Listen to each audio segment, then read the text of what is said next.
Welcome back, sparklers, to another episode of Ignite Your Spark. Yes, as usual, I'm Kim Duff Selby, your host, producer, CFO, Chief Fun Officer of my brand. And today I am bringing you someone who has a very interesting background, and she is combining science with spirituality. Her name is Holly Copeland. And Holly is a transformational coach, yes, but she had a childhood passion for maps, the environment, technology, and spirituality. And so for 25 years, she had a career as a conservation scientist mapping the Earth's ecosystems with GPS.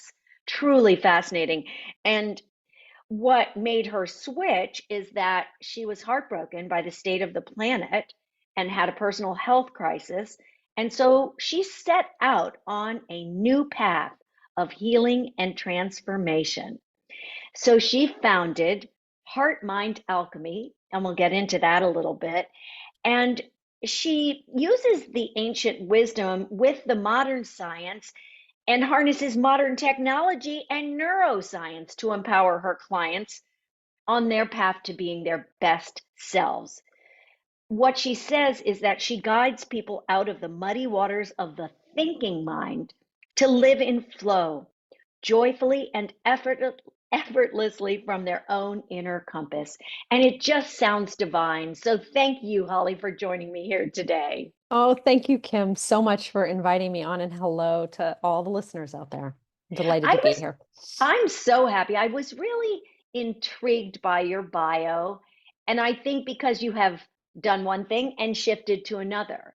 And Mm. I'm often thrilled when people do that because what you were doing was a part of your dharma, as it were. And then now you are really living into the full expression, it seems to me, of who you were meant to be.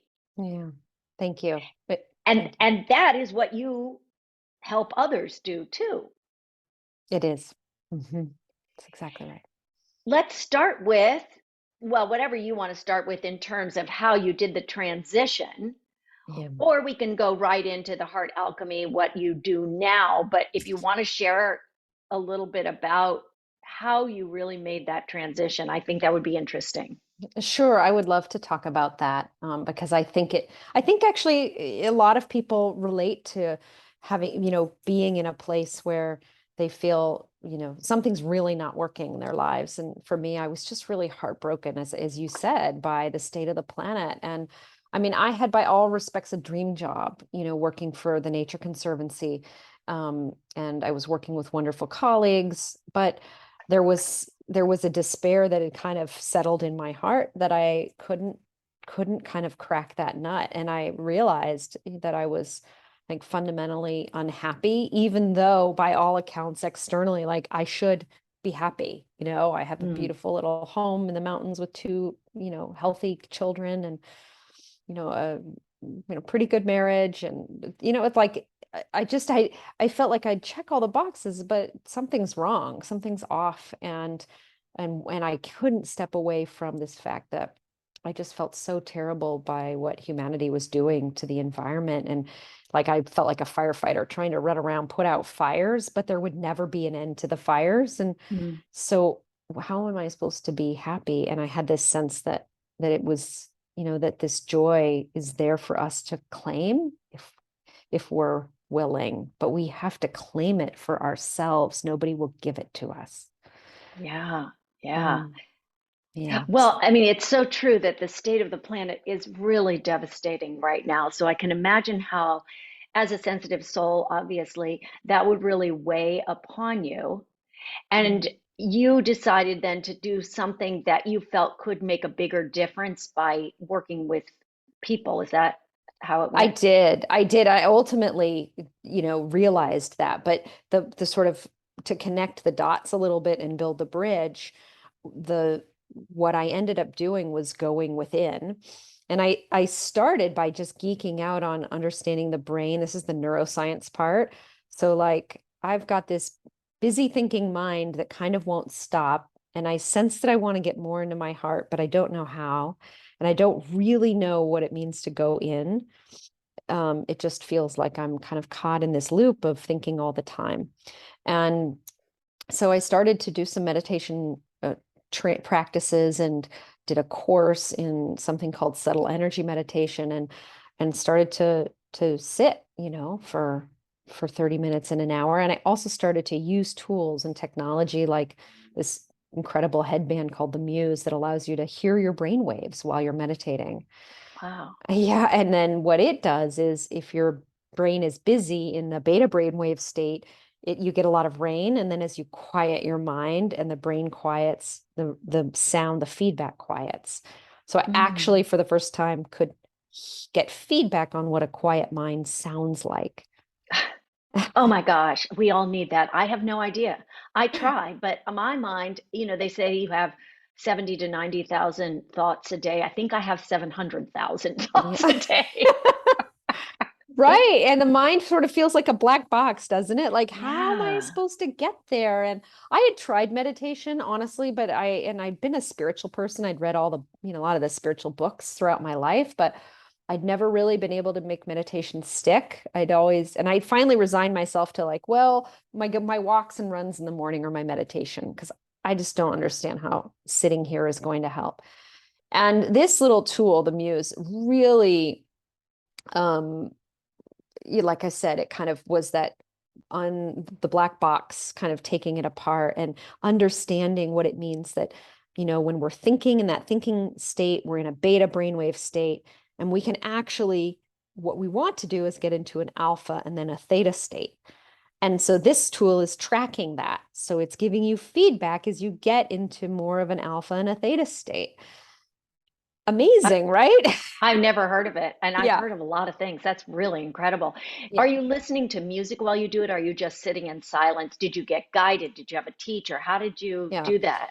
So Yeah. you're listening to, you can choose different styles of feedback based on what you wanted. I loved, there was a rain, just like either it's raining, which is a busy mind, or it's quiet, which is a calm mind. And they have ocean waves.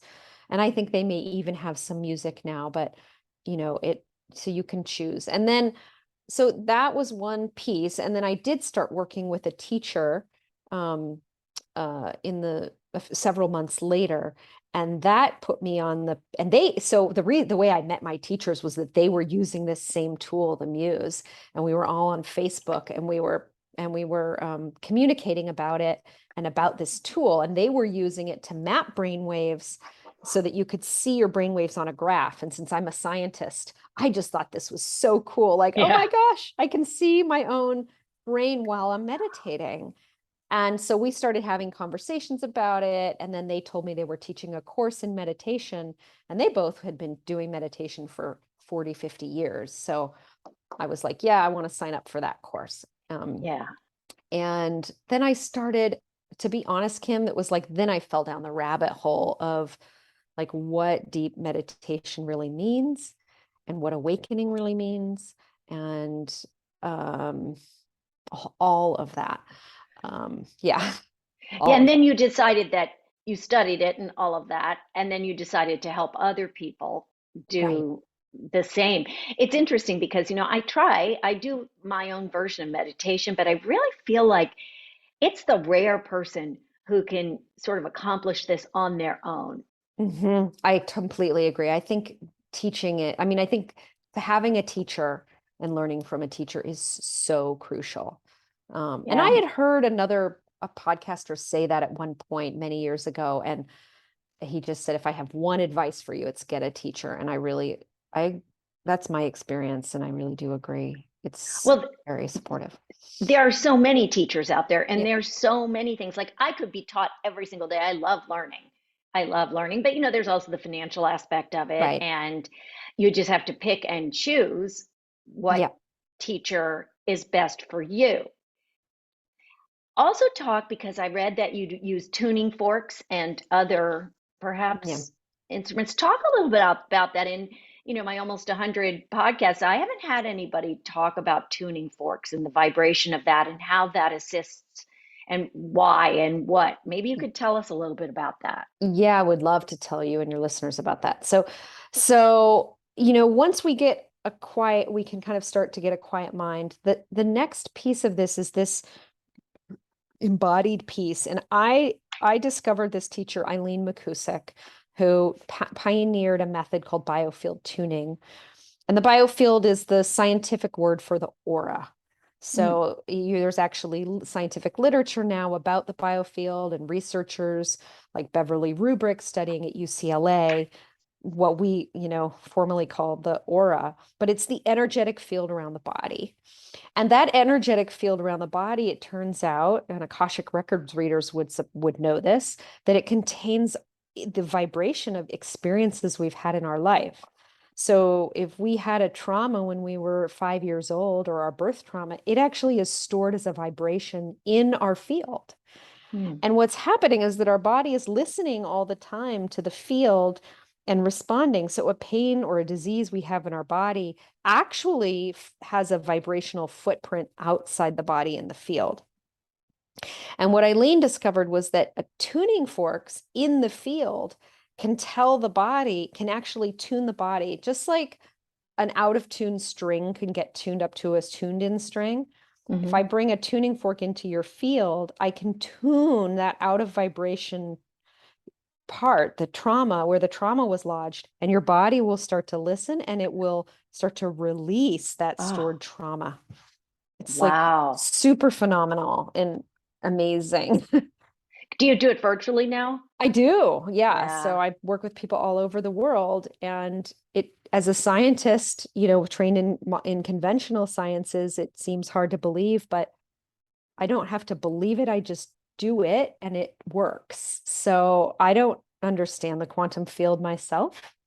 I just know that time and space are, they're all tangled and tied together, and quantum Yeah. physics is telling us that. And that's my experience in the field. So just like I don't know how my cell phone really works, but it works. It's sort of like that to me. I You don't know know what? how quantum physics works, but this works. That is a great example for people who are, well, I don't want to say naysayers, but for people who don't believe, are not open to alternative methods of healing yourself. That's a really good example. We don't all know how a cell phone works. We don't know how a tuning fork works. We don't know how Reiki works, but it does. Yeah. Yeah, And are exactly. you So it's trained in just other see for yourself. modalities? Yeah. I Are am you? trained in Reiki as well, Yeah. actually. Yeah. So, So when you go see a client, I interview a lot of coaches, but when a client comes to you, you're a transformational coach, right? mhm, Everybody's a transformational coach, but mhm. you have different tools that you would use. If someone were coming to you, what do people come to you mostly for? Yeah, I mean, people come for to I say, like, I help people become unshakable, to develop calm and clarity in an uncertain world. Mm, And it seems that the people who are drawn to me, many have stress or anxiety. They might have sleep issues. Yeah, they're dealing with, me. yeah, those kinds of things are the people I tend to attract, um, who are intrigued by the idea of working in this vibrational way with tuning forks, and then also with the way that I approach meditation, because I have I sort of bring this experience with these tools like the Muse and other technology, but I also work on in the direct awakening practices.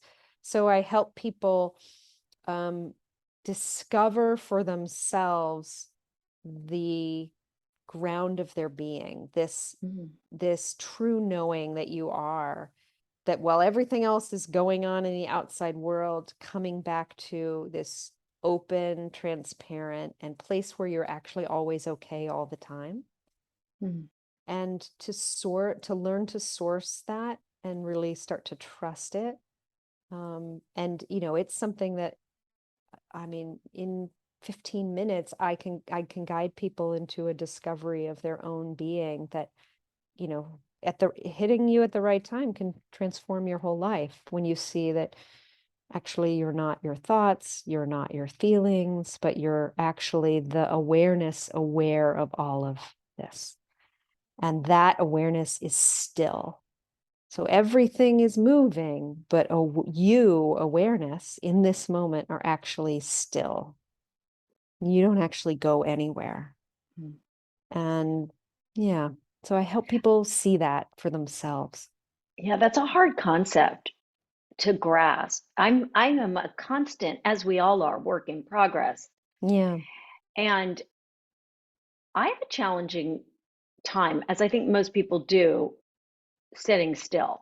Hmm. And I don't necessarily love to be alone with my thoughts, Yeah.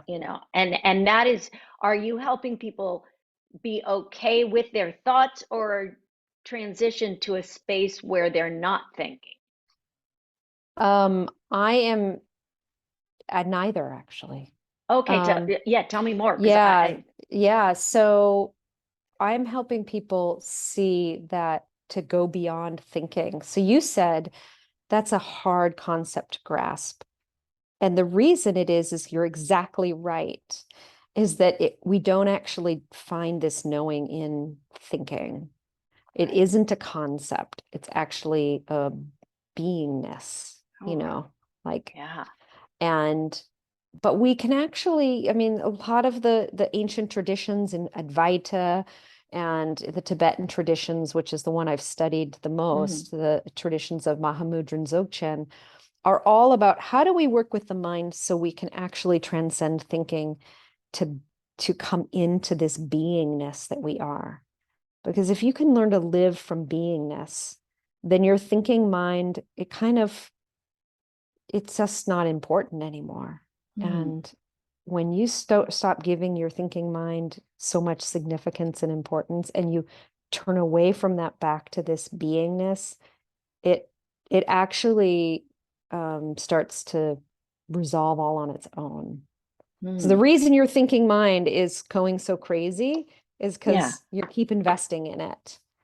Right. I mean, it's like I just said, I can't, it's hard for me. That's because I'm using my thinking mind, Hmm. right? Right, And I right, want to make sense of it because I'm one of those people, even though I totally believe in every single thing you're doing and I understand it. right. Mm, I understand it. I don't totally grasp all of it. But I mean, even me, who's like open to every single thing, I have a really challenging time being. And Hmm. I need to learn how. So teach us.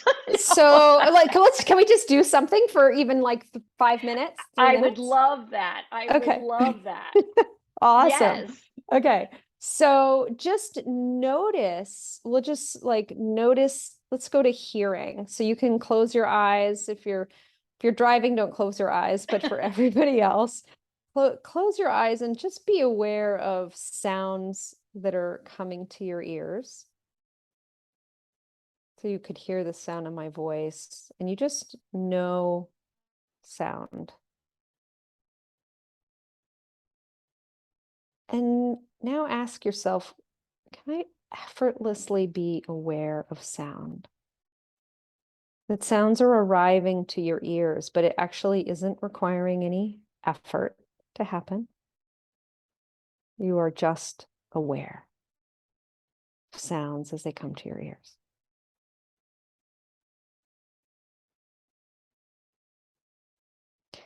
And now notice that something is aware of sounds coming to your ears.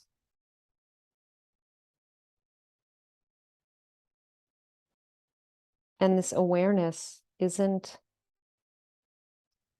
an object, it's actually totally open. So notice that you, awareness, are always here, that nothing needed to, you didn't need to do anything to make awareness happen. So see if you can just feel that. Does that feel true to you, Kim, that there's this knowingness that's always here? Yes. And I think most importantly, Holly, is taking the time to stop and close your Mhm. eyes and really tune in. Yeah, right. And feel that. Right. And then notice that awareness isn't coming or going in time. So it's the same awareness that's always been here your whole life. Does that feel true? Yes. And it will be true until the day you die or even beyond, right? It's not Mm-hmm. going anywhere. And that everything, the sounds are different than awareness because they come and go. Just like feelings come and go or thoughts come and go. So feel that all of these things that are coming to you, awareness, thoughts, feelings, sounds, if your eyes were open, sights, they're all information.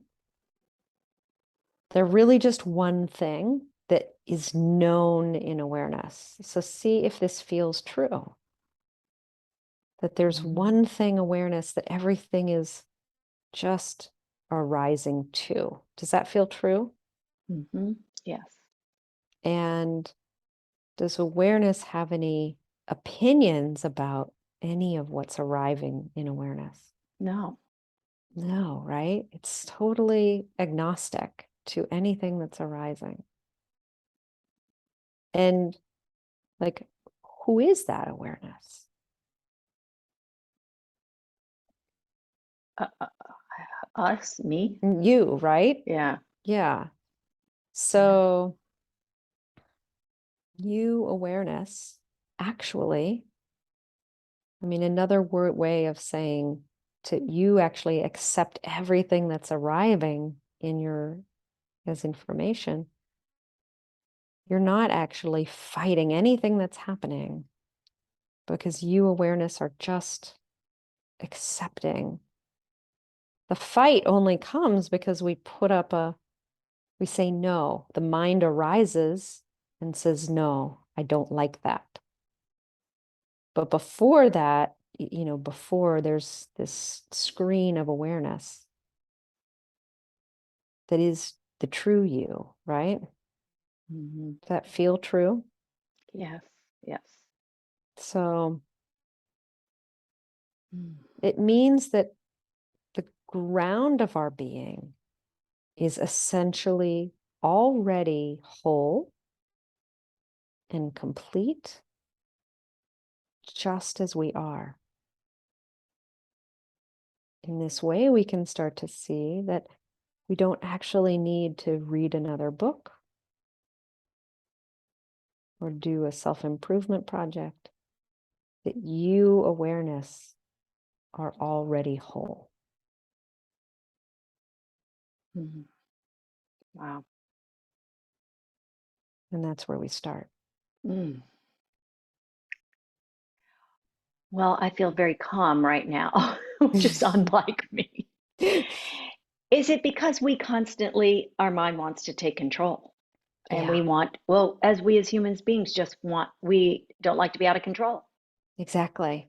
Well, I mean, Yeah, no, you yeah. nailed it. It's that the thinking mind, or what we would probably call the egoic mind, but it's just a made up idea, arises and says no. It starts saying no and yes. It's like a character in a play that's deciding to like some things and not like other things. But if we take our stand as our true being, which is awareness, which you just felt, and we Mm-hmm. sort of, it's like a sitting back or a relaxing into, Mm-hmm. then we kind of recognize that there's nothing missing. We're already okay. Mm. And I think it's that. I Wow. think, I think the, this was such a, this was such a turning point in my life. The moment I felt that actually I am already okay and always will be okay. Because what happened was that all of that pain of the earth was a constant feeling like nothing was ever okay. Mm-hmm. And living there is where the suffering is. Right. And then what I discovered was if I found the place where I was always okay, then I could still I could still help. I can still, go work on, solving elephant crises or, contributing to, Amazon rainforest projects. But I'm I'm not doing it out of a place of, oh my God, everything's on fire. It's like it's an existential crisis of feeling like something is missing and I'm not okay. And I need to fix X so I'll be okay. And really, if we all recognize that we, awareness, our own true beings are okay, we're held in this divinity, if you will, then we source this fundamental power to be able to help in any way possible. We can't be harmed. Like we're doing it out of love. We're not Mm-hmm. doing it out of lack. That's, Ooh. you know, Is it because, and this may not be true, but we have that ingrained fight or flight? Is that sort of the basis of it? Because you hear that everywhere. everywhere. It's written about Yeah. everywhere that that is from back in the when humans were first brought onto this earth, that the fight or flight, and that has that just been ingrained in us for so long in our DNA that that's what keeps us tense and tight and scared? Yeah. That's such a good question.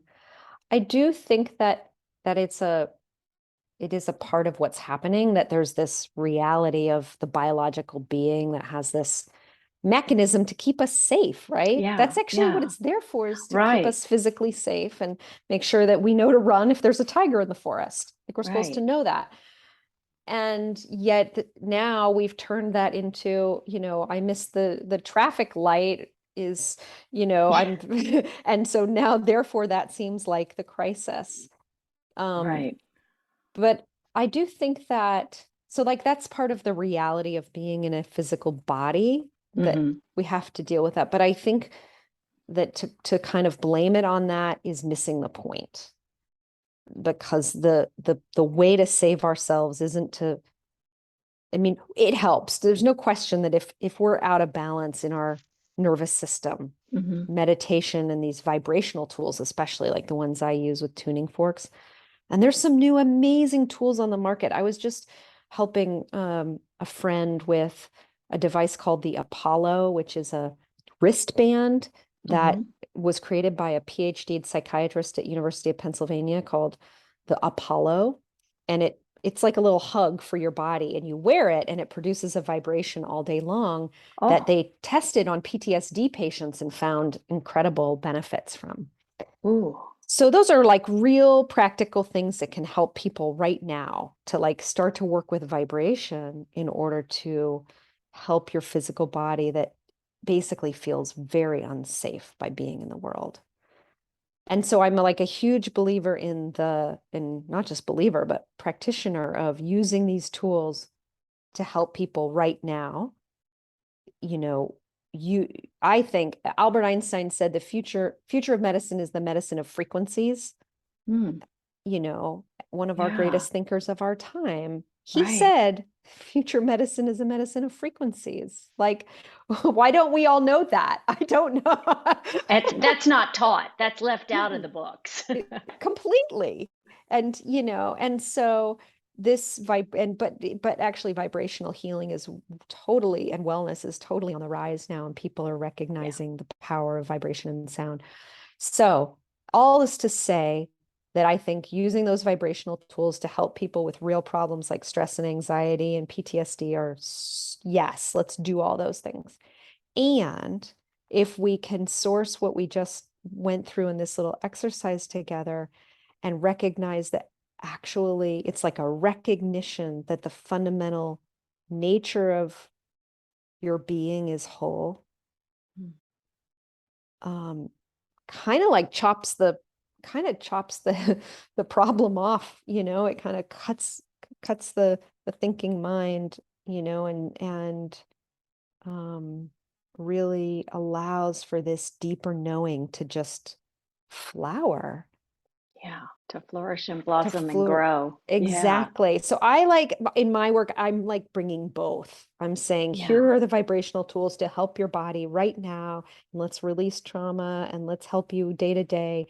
And let's get to the truth of who you really are as a whole beautiful being, Wow. which that's So awaken, heal, breathe, which is what I created to help people on that path, is designed to kind of bring those two together, um, Mm. to as quickly as possible help people.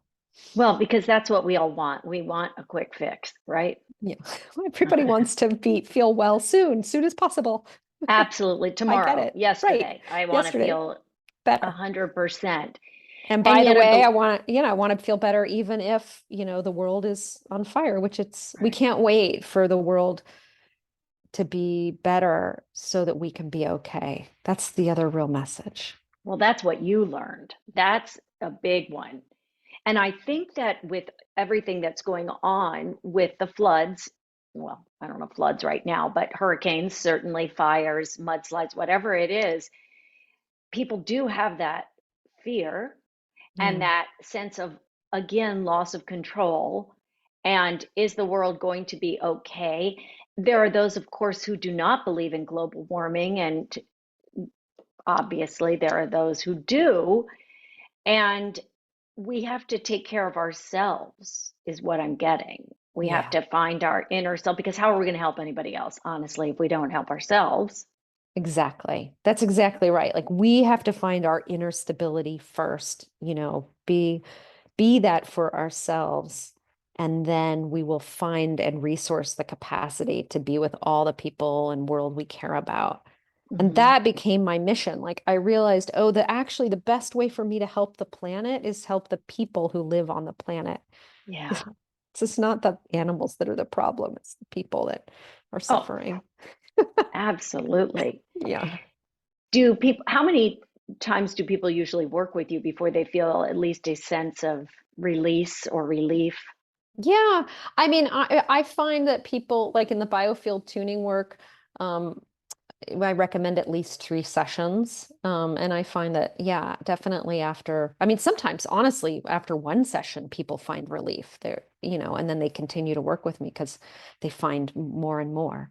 Well, Um, we yeah, always have lots of pieces. We're like that piece of marble that Michelangelo chipped away at. You unveil something new, reveal something new with every little chip. And if you want to get to the beauty within the marble, then you need to really keep going.